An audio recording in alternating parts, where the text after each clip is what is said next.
Proklamasi Kemerdekaan dan Pembentukan Pemerintah Indonesia. Proklamasi terjadi pada tanggal 17 Agustus 1945. Proklamasi adalah peristiwa penting dan bersejarah bagi bangsa Indonesia. Di antara peristiwa itu adalah proses perumusan naskah proklamasi di kediaman Laksamana Muda Tadasi Maeda. Proklamasi merupakan pintu gerbang bagi negara Indonesia yang berdaulat. Bangsa Indonesia memerlukan pemerintahan yang kuat. Akhirnya, melalui proses yang melelahkan, pemerintahan pertama Republik Indonesia terbentuk. Perjalanan sejarah bangsa Indonesia hingga merdeka. Jepang membentuk organisasi-organisasi yang diarahkan untuk kepentingan Jepang, yaitu yang pertama ialah Gerakan 3A, yang kedua Putra, yang ketiga Jawa Hokokai, dan yang keempat pembentukan Suosangin. 1. Gerakan 3A. Pada 29 Maret 1942, Jepang membentuk Gerakan 3A. Gerakan 3A bermakna Nippon Cahaya Asia, Nippon Punggung Asia, dan Nippon Pemimpin Asta. Kehadiran Gerakan 3A dipelopori oleh Shimizu Hiroshi, sedangkan kepemimpinannya diserahkan kepada M.R. Samsudin. Gerakan 3A bukan berasal dari gagasan bangsa Indonesia. Gerakan 3A justru merupakan alat untuk mengikat hati bangsa Indonesia agar mau membantu Jepang. Karena tidak mendapat dukungan dari mayoritas bangsa Indonesia, pada tahun 1943, Gerakan 3A dibubarkan. Yang kedua, Putra. Putra singkatan dari Pusat Tenaga Rakyat. Putra dibentuk pada 16 April 1945 dan dipimpin oleh 4 serangkai, yaitu Soekarno, Muhammad Hatta, K.H. Mas Mansur, dan Ki Hajar Dewantara. Kehadiran Putra dimaksudkan agar para pemimpin Putra dapat membujuk rakyat, terutama kaum pergerakan, agar dapat mengabulkan pikiran dan tenaganya demi kepentingan Jepang. Putra dimanfaatkan oleh para pemimpinnya untuk mempersiapkan rakyat Indonesia secara mental guna menyongsong kemerdekaan. Lambat laun pemerintah Jepang menganggap bahwa Putra lebih menguntungkan Indonesia daripada Jepang. Yang ketiga, Jawa Hokokai. Pemerintah pendudukan Jepang kemudian mendirikan Jawa Hokokai pada 1 Maret 1944. Alasan pembentukan Jawa Hokokai adalah agar rakyat Indonesia dihimpun tenaganya untuk digalang kebaktiannya sesuai dengan Hokushin atau semangat kebaktian. Kepemimpinan Jawa Hokokai berada di tangan Bun Seikan. Hokokai merupakan pelaksana pergerakan barang yang berguna bagi kehidupan kepentingan perang, seperti emas, permata, besi, dan lain-lain. 4. Pembentukan Suosangin. Suosangin merupakan Dewan Pertimbangan Pusat yang berada langsung di bawah Seiko Shikikan. Bertugas menyampaikan usul dan pertanyaan-pertanyaan yang diajukan oleh pemerintah militer Jepang mengenai pemerintahan dan politik. Upaya mempersiapkan kemerdekaan Indonesia. Pada 18 Juli 1944, PM Hideki Tojo mengundurkan diri dan diganti PM Katsukuraki untuk mengambil hati bangsa Indonesia.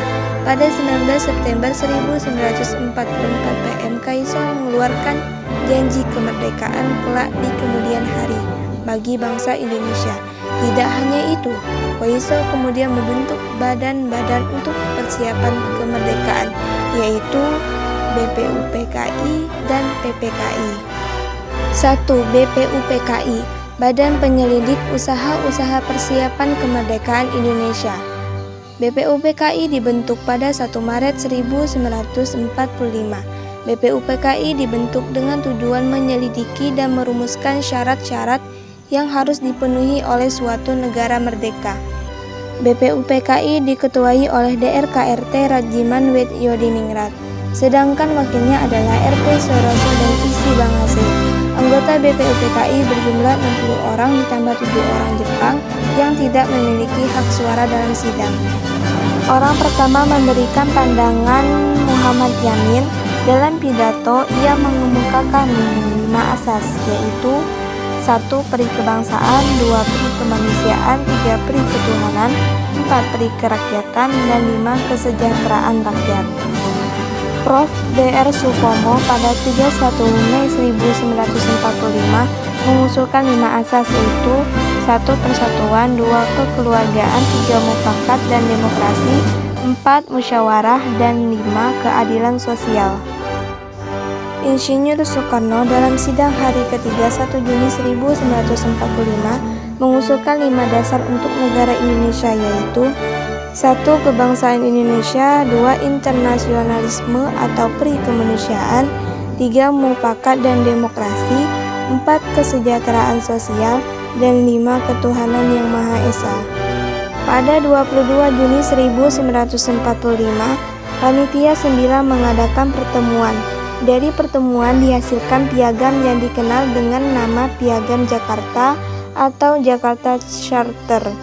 Di dalam Piagam Jakarta tercantum rumusan dasar negara, yaitu ketuhanan dengan kewajiban menjalankan syariat Islam bagi pemeluk-pemeluknya, kemanusiaan yang adil dan beradab, persatuan Indonesia, kerakyatan yang dipimpin oleh hikmat kebijaksanaan dalam permusyawaratan perwakilan, dan keadilan sosial bagi seluruh rakyat Indonesia.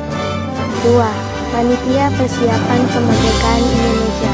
Pada 7 Agustus 1945, BPUPKI dibubarkan dan diganti dengan PPKI atau Dopus Tu Jumbulinkai. Anggota PPKI berjumlah 21 orang, diketuai oleh Insinyur Soekarno. Tapi, keanggotaan ini kemudian ditambah 9 orang, sehingga seluruhnya menjadi 30 orang. Pada mulanya PPKI bertugas untuk meneliti dan menyempurnakan hasil kerja BPUPKI, namun kemudian berubah fungsi dan perannya setelah proklamasi kemerdekaan Indonesia pada 17 Agustus 1945. Dalam sidangnya pada 18 Agustus 1945, PPKI berhasil mengambil 3 keputusan penting kelangsungan kehidupan bangsa